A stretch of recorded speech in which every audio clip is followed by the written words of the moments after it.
चलिए आगे बढ़ेंगे और सीधा आपको उत्तर प्रदेश के घोसी लिए चलेंगे, जहां उत्तर प्रदेश के मुख्यमंत्री योगी आदित्यनाथ चुनावी जनसभा को संबोधित कर रहे हैं। क्या कुछ कह रहे हैं, सुनाते हैं आपको। पदाधिकारीगण, उपस्थित बहनों और भाइयों,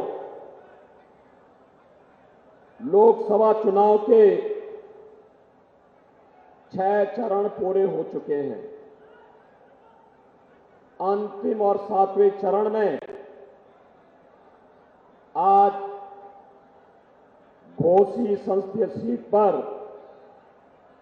आप सभी मतदाताओं से अपील करने के लिए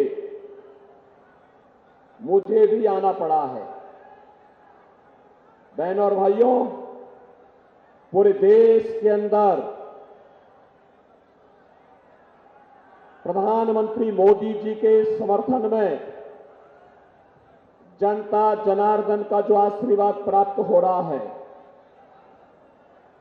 6 चरणों ने साबित कर दिया है कि अब की बार 400 पार, अब की बार 400 पार के टारगेट को भारतीय जनता पार्टी और सहयोगी दल प्राप्त करने की ओर तेजी के साथ आगे बढ़े हैं।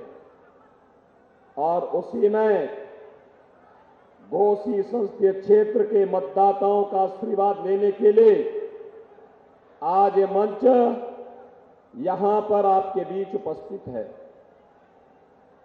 बहनों और भाइयों, कल आदरणीय प्रधानमंत्री जी का भी मार्गदर्शन आपको प्राप्त हुआ।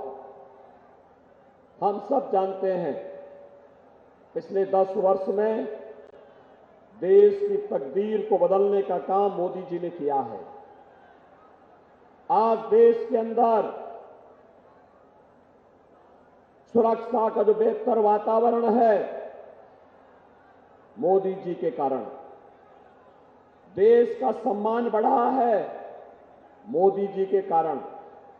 विकास के जो बड़े बड़े कार्य हो रहे हैं, हाईवे के रूप में, रेलवे के रूप में, बड़े बड़े संस्थान बन रहे हैं, कई मेडिकल कॉलेज, कहीं आईआईटी, कहीं आईएम, कहीं IIIT, कहीं एनआईटी, वो मोदी जी के कारण। और गरीबों के कल्याण के लिए भी जो कार्य हुए हैं, चाहे वह 80 करोड़ गरीबों को फ्री में राशन की सुविधा का उपलब्ध कराने का हो, चाहे वह 60 करोड़ गरीबों को 5 लाख रुपए की आयुष्मान भारत की सुविधा देने का कार्य हो, 12 करोड़ किसानों को किसान सम्मान निधि का कार्य हो, या फिर 12 करोड़ घरों में शौचालय के निर्माण का। बहनों और भाइयों, यह सब कार्य मोदी जी के नेतृत्व में हुआ है। और मोदी जी ने कहा है कि 4 जून को जब फिर एक बार मोदी सरकार बनेगी तो 70 वर्ष से ऊपर के हर एक बुजुर्ग को प्रतिवर्ष 5 लाख रुपए का आयुष्मान भारत के उपचार की सुविधा उपलब्ध करवाएंगे।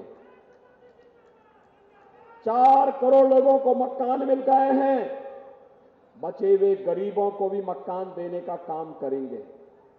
बहनों और भाइयों, एक तरफ भारतीय जनता पार्टी मोदी जी के नेतृत्व में गांव के लिए, गरीब के लिए, दलित के लिए, पिछड़ों के लिए, किसानों के लिए, युवाओं के लिए, महिलाओं के लिए नए नए कार्यक्रम किए हैं, उनको लेकर के आए हैं। और दूसरी ओर कांग्रेस और समाजवादी पार्टी का इंडी गठबंधन है।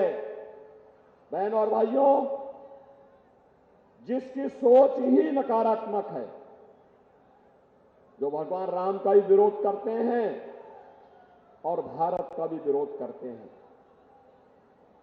दलितों का भी विरोध करते हैं, पिछड़ों के हकों में डकैती डालते हैं।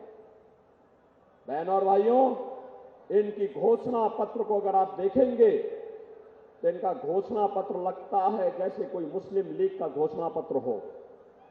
और इसीलिए आज मैं आपके बीच आया हूं।